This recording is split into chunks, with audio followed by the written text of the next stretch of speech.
Bangladesh premier league BPL ২০২৬ ১২তম আসর, যেখানে অনেকটাই মাঠের বাইরে হাইপ তুলে নতুন দল হিসেবে এসেছিল নোয়াখালী এক্সপ্রেস। যতটাই না হাইপ তুলেছিল মাঠের বাইরে, ততটাই নগণ্য পারফরমেন্স মাঠের ভেতরে। টানা ৩ ম্যাচ খেলে ৩ ম্যাচেই পরাজিত হয়েছে নোয়াখালী এক্সপ্রেস।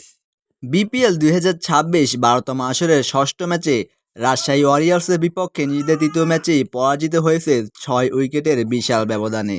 এই নিয়ে এই আসরে রাজশাহী ওয়ারিয়র্সের দ্বিতীয় জয়।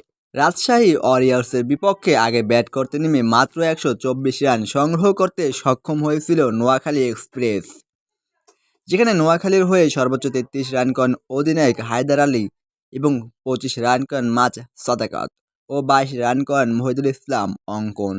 নোয়াখালী এক্সপ্রেসকে একাই ধসিয়ে দেন বল হাতে রাজশাহী ওয়ারিয়র্সের বোলার রিপন মণ্ডল, যেখানে তিনি ৪ ওভার বল করে এক মেইডেনের সাথে ৪টি উইকেট তুলে নেন নোয়াখালী এক্সপ্রেসের এবং ২ উইকেট শিকার করেন তানজিম হাসান সাকিব। মাত্র ১২৫ রানের লক্ষ্য তারা করতে নেমে ৪ উইকেট হারিয়েই জল লক্ষ্যে পৌঁছে যায় রাজশাহী ওয়ারিয়র্স, যেখানে রাজশাহীর হয়ে সর্বোচ্চ ২৯ রান করেন তানজিদ তামিম, ২৪ রান করেন অধিনায়ক শান্ত, ২৮ রান করে অপরাজিত থাকেন মুশফিকুর রহিম ও ২৩ রান করেন ইয়াসির আলী রাব্বি।